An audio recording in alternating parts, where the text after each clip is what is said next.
প্রথম তারা চেষ্টা করেছে গাজীপুরে মেরে ফেলার জন্য। গাজীপুর যখন হসপিটালে নিল, গাজীপুরে সব লোকেরা এসে হসপিটাল ঘিরে ফেলেছে। এরপরে সেখান থেকে আস্তে করে গাড়িতে এনে পিজি হসপিটালে গাড়ি থেকে নামালো। একজন পুলিশ ছবিটা তুলে ইন্টারনেটে ছাপিয়ে দিলেন। কি সুন্দর হাসি, কত বড় কপাল!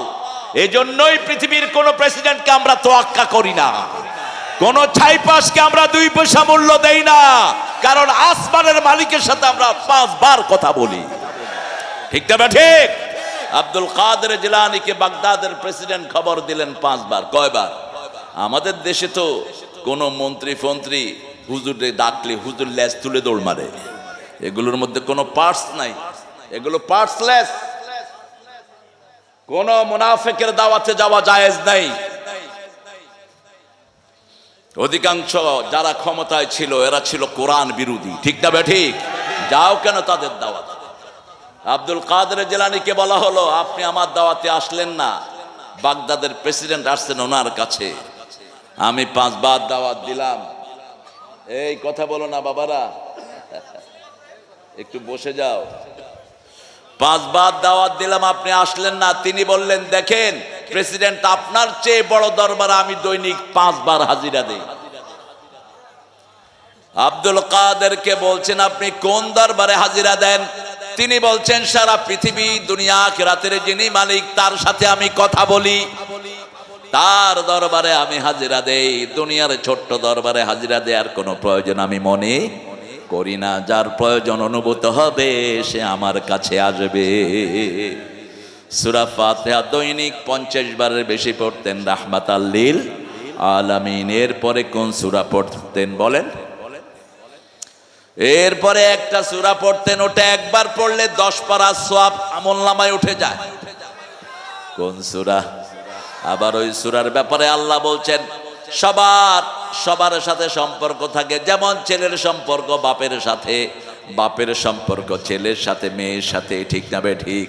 কিন্তু আমার সাথে সম্পর্ক করতে হলে একটা সূরা পড়বা, ওই সূরা যে পড়ে তার সাথে আমার ডাইরেক্ট সম্পর্ক হয়ে যায়। কুল হুয়াল্লাহু আহাদ পড়েন। আল্লাহুস সামাদ লাম ইয়ালিদ ওয়া লাম ইউলাদ ওয়া লাম ইয়াকুল লাহু কুফুয়ান আহাদ। এখন সবার জন্য জান্নাতে প্রাসাদ হয়ে গেছে, যারা পড়েন নেই তাদের জন্য হবে না। আবার পড়ি, কুল হুয়াল্লাহু আহাদ আল্লাহুস সামাদ লাম ইয়ালিদ ওয়া লাম ইউলাদ।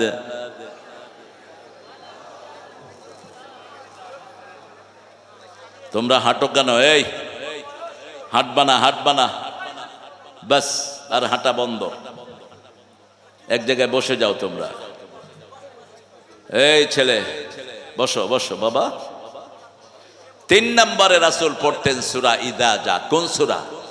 ইযা জা নাসরুল্লাহি ওয়াল ফাতহু। এটার সাথে এখনকার কিছু পরিবেশ মিল আছে না নাই? সামান্য একটু মিল, একটু। ইযা জা নাসরুল্লাহ, যখন আল্লাহর সাহায্য আসবে, ওয়াল ফাতহ এবং বিজয়। আমাদের একটা বিজয় হয়েছে, এটা কোরআনের বিজয়। ঠিক না বা ঠিক? সবচেয়ে অবহেলিত ছিল কোরআনের লোকেরা, সবচেয়ে অবহেলিত ছিল কোরআনের দলের লোকেরা। ঠিক না বা ঠিক?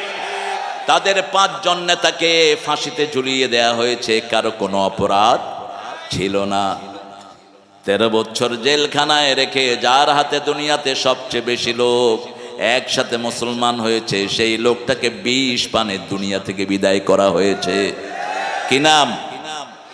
কি নাম?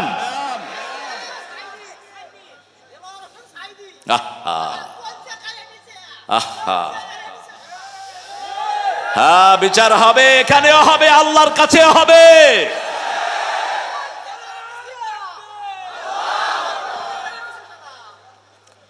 আল্লাহ তোমার কাছে আমরা বিচার চাই। কার কাছে? কি সুন্দর হাসি দিয়ে হসপিটালে নামলেন। প্রথম তারা চেষ্টা করেছে গাজীপুরে মেরে ফেলার জন্য। গাজীপুর যখন হসপিটালে নিল, গাজীপুরে সব লোকেরা এসে হসপিটাল ঘিরে ফেলেছে। এরপরে সেখান থেকে আস্তে করে গাড়িতে এনে পিজি হসপিটালে গাড়ি থেকে নামালো। একজন পুলিশ ছবিটা তুলে ইন্টারনেটে ছাপিয়ে দিলেন। কি সুন্দর হাসি। পুলিশে জিজ্ঞেস করছে, স্যার আপনি কেমন আছেন? বলছে, তোমরা মুসলমানরা আমার খবর নাও, আলহামদুলিল্লাহ আমি ভালো আছি। হাজার দুঃখেও যে আল্লাহর উপর খুশি থাকে তাকে আল্লাহ জান্নাত দান করে দেয়। রাসূল সাল্লাল্লাহু আলাইহি ওয়াসাল্লাম বলতেন, সব সময় যারা আল্লাহর প্রশংসা বেশি করে আল্লাহ জান্নাতেও তাদেরকে প্রথম ঢুকিয়ে দিবেন। আল্লাহর প্রশংসা সবচেয়ে বেশি করেছেন রাহমাতাল লিল, সবার আগে তিনাকে জান্নাত দান করবেন কে? আমরা দোয়া করি, আল্লাহ আপনার এই গোলামকে আপনি জান্নাতুল ফেরদাউস দান করে দিয়েন, সেই সাথে আমাদের সবাইকে আপনি জান্নাত দিয়ে দিয়েন। আপনার জান্নাতে তো কোনো জায়গার কোনো অভাব নাই। আমরা গরিব মানুষ, আমাদের আমল নাই, শুধু আমল হলো আপনাকে আমরা ডাকি লা ইলাহা